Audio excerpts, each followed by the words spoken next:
Netanyahu का concrete plan, जिसके बाद ये दावा किया जा रहा है कि बहुत बड़ी तबाही हो सकती है। दरअसल इजराइल पर हिजबुल्लाह के रॉकेट हमले तेज हो गए हैं। लेबनान बॉर्डर पर इजराइल के मानरा शहर में जोरदार हमला हुआ है। हिजबुल्लाह फाइटर ड्रोन से मिसाइलें भी दाग रहे हैं। वहीं हमास ने नेतन्याहू की टेंशन बढ़ा दी है। हमास की कैद में अभी भी इजराइल के 101 बंधक हैं, जिन्हें Hamas chief Sinwar Iran shift करने का प्लान बना रहा है। स्पेशल रिपोर्ट में देखिए, नेतन्याहू का कंक्रीट टैंक किस फ्रंट पर दौड़ रहा है।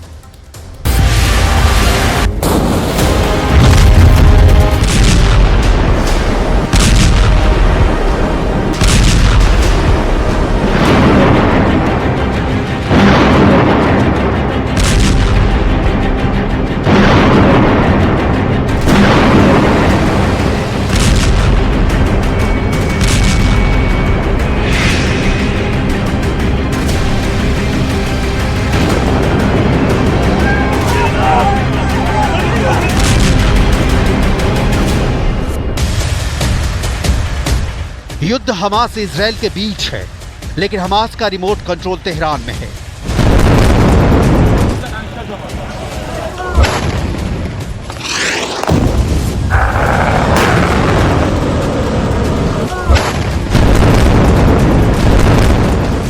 लेबनान के हिजबुल्लाह से इजराइल लड़ रहा है, जबकि ऑर्डर ईरान से आ रहा है।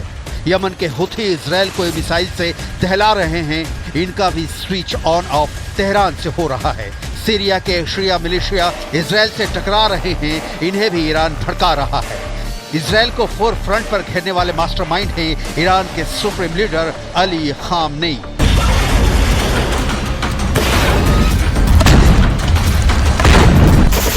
ईरान के सुप्रीम लीडर ने अब इजराइल के लिए एक ऐसी मुसीबत खड़ी कर दी है जिसने नेतन्याहू को सन्न कर दिया है। खामनेई के नए खुराफाती वॉर प्लेन से नसरल्लाह भी फुल फोर्स में वॉर जोन में आने का ऐलान कर रहा है। जब तक गाजा में धमाके होंगे तब तक इजराइल के जंगी जेट गरजेंगे। जब तक हमास पर मिसाइलें फटेंगी तब तक हिजबुल्लाह के रॉकेट का तूफान इजराइल में उठता रहेगा।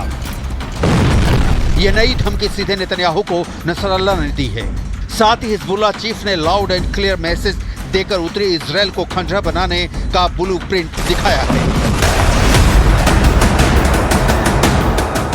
हिजबुल्लाह के रॉकेट धमाके को अभी 24 घंटे भी नहीं गुजरे हैं जब बेरूत से बारूदी वार्निंग रिलीज की गई है। वहीं हिजबुल्लाह के युद्ध भंडार को जंगी जेट के धमाके से दहलाने के बाद नेतन्याहू भी शांत नहीं बैठे हैं। गाजा से भी ज्यादा जोर नेतन्याहू ने लेबनान फ्रंट पर लगा दिया है। इसकी वजह है उत्तरी इजराइल के सभी शहरों में लगातार बज रहे मिसाइल हमले के सायरन। इजराइल में भीषण पलटवार को तैयार हिजबुल्लाह लड़ाके हमास के उस मिशन में भी जुट गए हैं जिसमें इजरायली बंधकों को ईरान शिफ्ट किए जाने की तैयारी है। पीएम नेतन्याहू ने पर्दाफाश किया है कि याह्या सिनवार हमास बंधकों को ईरान शिफ्ट करने वाला है। 7 अक्टूबर को नरसंहार के बाद हमास लड़ाकों ने जितने इजरायली नागरिकों को बंधक बनाया था उसमें अब भी करीब 101 गाजा की सुरंग में कैद कर रखे गए हैं। याह्या सिनवार इन सभी बंधकों को फिलाडेल्फी कॉरिडोर के रास्ते पहले मिस्र फिर वहां से ईरान ले जाने की कोशिश में जुटा है। जाहिर है अगर इजरायली बंधक ईरान शिफ्ट कर दिए गए तो इन्हें नेतन्याहू कभी भी नहीं बचा पाएंगे। ईरान के गिरफ्त में बंधकों के पहुंचने के मायने इजराइल ईरान में डायरेक्ट युद्ध भी होगा। हमास के बंधक शिफ्टिंग प्लान का पता 29 अगस्त को जब्त किए गए दस्तावेजों से हुई। हमास चीफ याह्या सिनवार इसी वजह से फिलाडेल्फी कॉरिडोर पर किसी भी कीमत पर कब्जा चाह रहा है। दोहा पीस डील में भी हमास चीफ ने कॉरिडोर पर कब्जे की शर्त को सबसे जरूरी बताते हुए समझौते में अड़ंगा लगाया।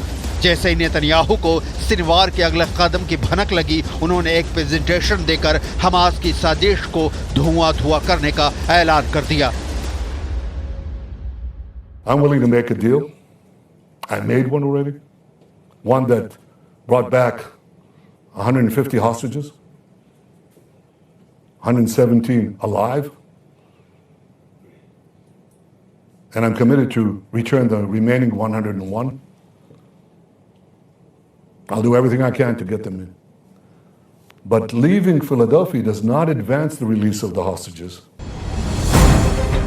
सिनवार ने 101 इजरायली बंधकों को फिलहाल किस सुरंग में छिपा कर रखा है, इससे सिर्फ वो और ईरान के एजेंट जानते हैं। गाजा की अंडरग्राउंड टनल से बंधकों को जिस रूट से ईरान ले जाया जाएगा, उसकी निशानदेही भी कर ली गई है। गाजा की सुरंग में कैद 101 इजरायली नागरिकों को सिनवार फिलाडेल्फी कॉरिडोर के रास्ते मिस्र के सिनाई आइलैंड में ले जाने की योजना बना रहा है। सिनाई से सभी बंधकों को हवाई रूट से ईरान की राजधानी तेहरान तक पहुंचाया जाएगा।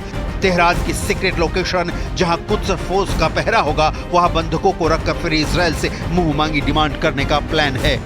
लेकिन जब तक इजरायल फोर्स कॉरिडोर में मौजूद है, सिनवार का ये मिशन पॉसिबल नहीं हो सकता। प्राइम मिनिस्टर नेतन्याहू ने भी ये साफ किया है कि हमास अगर बंधकों की जान लेकर शर्तें मनवाने की भूल दोबारा दोहराएगा तो उसका इलाज भी वो करने के लिए तैयार हैं। What has changed? What has changed in this week?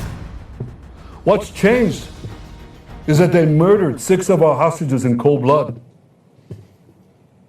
Now the world will seriously demand that Israel make concessions after this massacre? What message does this send to Hamas?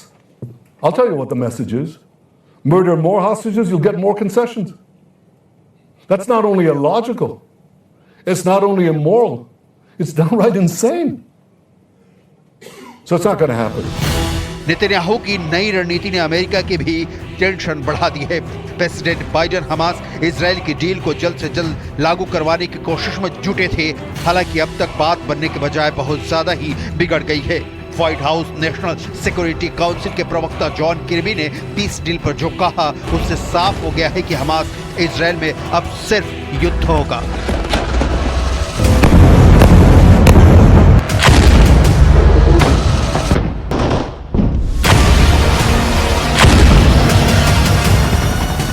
I've heard what the Prime Minister said. I'm not going to get into a back and forth with him here in a public setting.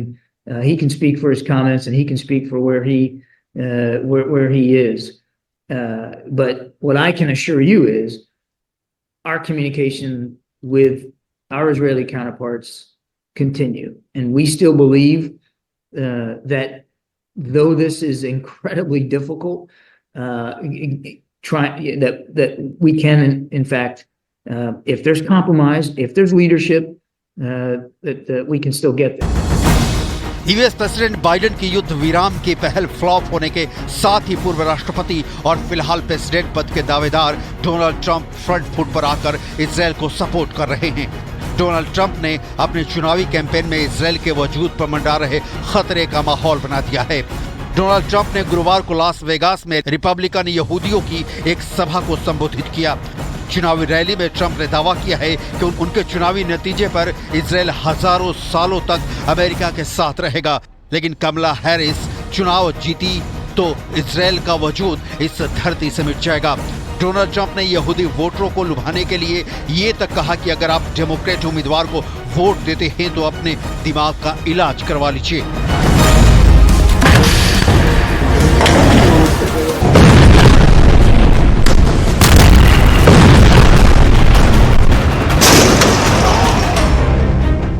अमेरिकी यहूदियों को लेकर हालिया आखिरी सर्वे में पिछड़ने के बाद Trump ने इजरायल को सभी दुश्मनों से बचाने के दावे करने शुरू कर दिए हैं।